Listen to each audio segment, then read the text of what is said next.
A new survey found that 1 in 5 people in the UK would be willing to have sex with a robot. 2,000 people were quizzed on their attitudes towards androids, and 46% surveyed admitted that they'd either have sex with a robot or not judge others who chose to have robot sex. To me, this is just the way things are going. Yes, people will start having sex with robots in the not too distant future, and they're probably partly doing it already in the online thing and all that. Would you have sex with a robot, Desi Doyen?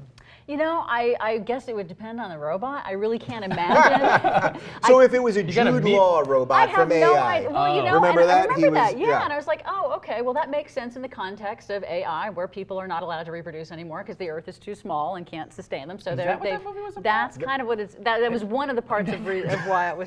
Went on for my entire childhood. I know. So you know, the idea of that, it makes sense in a logical sort of science fiction way. I like how you took this immediately to the intellectual part. Would you have sex with a robot, Desi? I don't know. Like I said, it would depend on the robot. They're already doing this in Japan. I mean, they're already, if you ever happen to stumble upon any of the sex conventions from Japan, the photos from those are quite insane and interesting. And you're like, wow, okay, as long as you already have the money for that, then you can buy your own. And it's already happening now. So. Yeah, so there is a movement in Japan called otaku, which is a movement for the rising number of men that are opting for relationships with virtual women. So that's not necessarily a robot, that's just a virtual But you can see it going to that place. It's the next step before the Jude Law thing.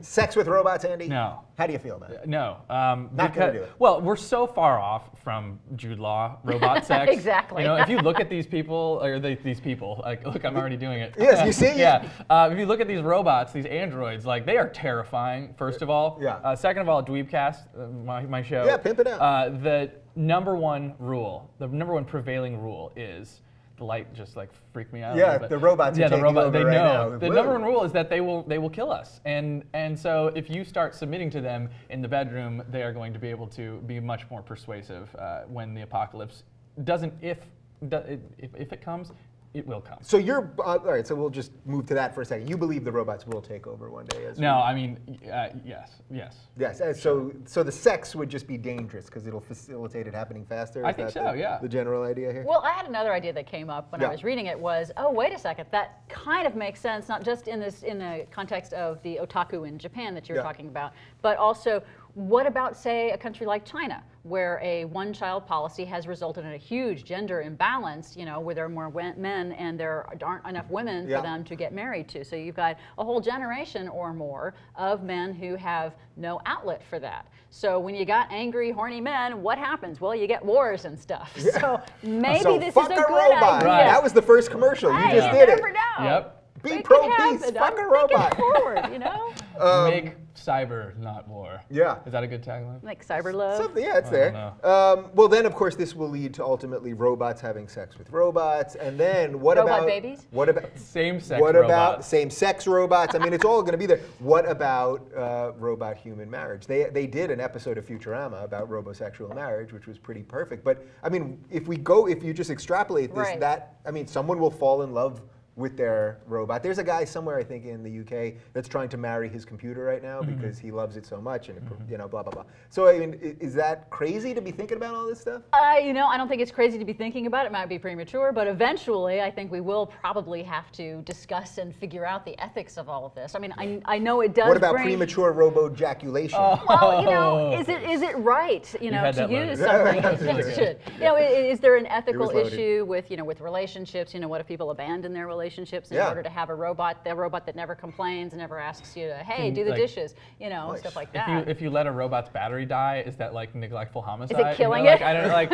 I wonder. Yeah, I mean, what I'm still trying to figure out is where we reach the difference between like a fleshlight, you know, and a blow-up doll, and then an actual android robot. You know, is this like that's the gateway drug, right, to robo? Well, that's why I'm saying this is all happening. So you have the the fleshlight, which is basically a piece of plastic that you can whack off with. What was the second thing you said? The fleshlight. The blow-up doll. Then the blow. Well, we had blow-up dolls back in the. So this is all just natural progression. It doesn't sex and porn just sort of lead the way? I mean, it's changed video, right, from beta or master beta to VHS. So good. You know, to digital video. So like sex just kind of leads the way, and we just follow, right? Yeah, it does seem to be the thing that folks focus on mostly when they're working on technology. It's like, oh, let's not figure out a better way to, I don't know, feed the world. Let's instead figure out how to have better sex. You know, that's the driver of much of the technology, unfortunately. Yeah, I don't understand why we're so surprised by this or anything. You know, I mean, this does seem like the natural progression. I do think it's weird. You know, yeah. I don't know that I'm going to find myself in a robo parlor anytime soon. You know, usually the people that are against robot sex are the ones secretly having it at home. That's You right. know what I mean? Meeting in an airport bathroom to right. have robot sex. Maybe by the time that we have to address the robot sexual relationships, or the robosexuals, as they call them, we will at that point be letting dogs get married and to people and cats, and so by that time it won't be a big deal.